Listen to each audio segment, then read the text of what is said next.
안녕하세요. 오늘 분석해볼 내용은 AI의 아주 근본적인 질문입니다. 과연 AI는 진짜 세상을 어떻게 이해하는 걸까요? 두 가지 방법이 있어요. 바로 모반과 겸업.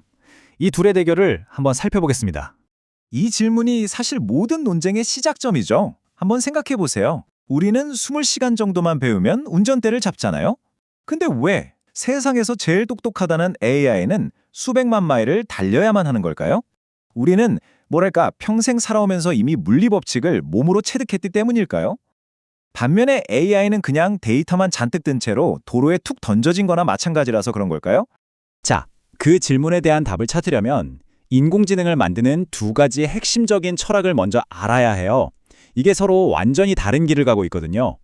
한쪽에는 우리가 잘 아는 챗 GPT 같은 대규모 언어 모델, 그러니까 LLM이 있죠. 얘네들은 인터넷에 있는 거의 모든 글을 다 학습해서 인간의 말을 정말 기가 막히게 따라해요. 핵심은 다음에 올 단어를 예측하는 거고요. 맞아요.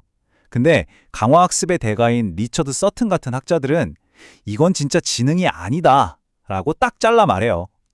이건 그냥 흉내내기일 뿐이지 진짜 세상과 부딪히면서 배우는 경험이 아니라는 거죠.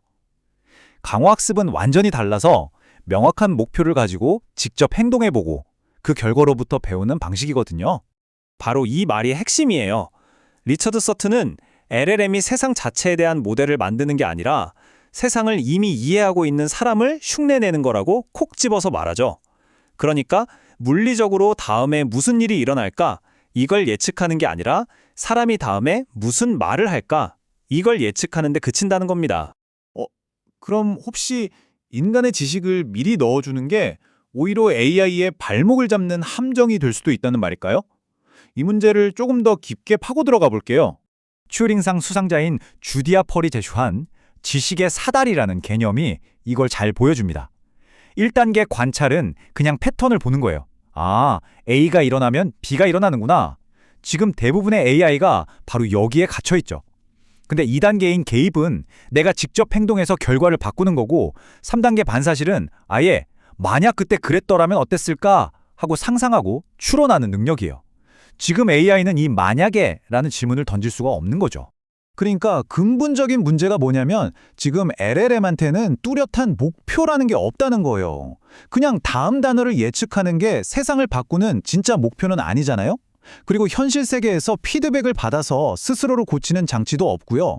뭐가 맞고 틀리는지 판단할 기준, 그러니까 정답이 없으니까 지식이라는 말 자체가 사실 좀 허황된 개념이라는 거죠. 자, 그럼 이론은 이쯤하고 이 두 가지 철학이 제대로 한판 붙은 실제 사례를 한번 볼까요? 무대는 바로 인류 지성의 최정점이라고 불리는 바둑판입니다. 결과는 진짜 충격 그 자체였어요. 인간 고수들의 기보 10만 개를 싹 다 외워서 학습한 알파고, 물론 대단했죠. 세계 챔피언을 이겼으니까요. 근데요, 인간의 지식은 단 한 개도 주입하지 않고 심지어 바둑 규칙조차 안 가르쳐줬어요. 그냥 맨 땅에 헤딩하듯이 스스로 부딪히면서 배운 뮤제로가 그 알파고를 이겨버린 겁니다. 그것도 더 적은 계산으로요. 말이 되나요, 이게? 이게 바로 리처드 서튼이 말하는 쓰디슨 교훈, The Bitter Lesson입니다. AI 연구 역사를 쭉 돌아보면 인간이 똑똑하게 만든 규칙이나 지식을 넣어주는 방식은요, 결국 무식해 보일 정도로 엄청난 계산 능력으로 밀어붙이는 방법에 항상 졌다는 거예요. 연구자들 입장에선 참 씁쓸하겠죠? 그래서 쓴 교훈인 겁니다. 하지만 여기서 또 다른 좀 섬뜩한 위험이 고개를 듭니다. 만약 AI가 진짜 세상이 아니라 자기 자신이 만들어낸 데이터를 다시 학습하기 시작하면 과연 무슨 일이 벌어질까요? 2024년에 옥스포드 대학 연구진의 이 문제를 모델 붕괴 혹은 데이터 오염이라고 이름 붙였어요. 간단히 말하면 이런 겁니다. AI가 글이나 이미지를 만들어요. 그럼 다음 세대 AI가 그걸 보고 또 학습하죠. 이게 반복되다 보면 어떻게 될까요? 점점 독특하고 희귀한 정보들은 사라지고 그냥 다 비슷비슷한 왜곡된 평균값으로 붕괴해버린다는 거예요.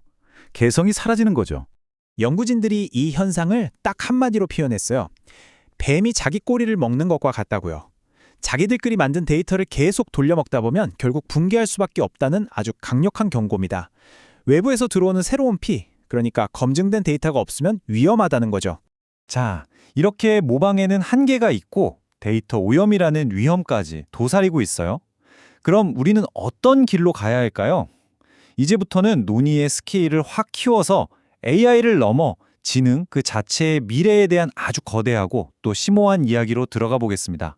리처드 서튼은 우리가 지금 우주 역사에서 생명의 탄생에 버금가는 어마어마한 전환기를 살고 있다고 말합니다.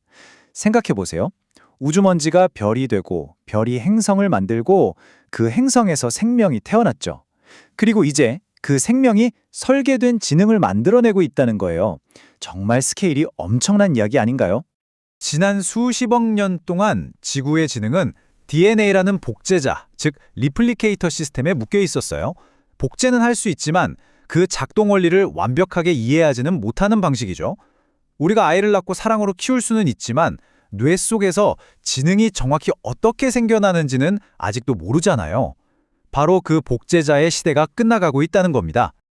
그리고 이제 새로운 시대가 열리고 있습니다. 바로 설계자의 시대죠.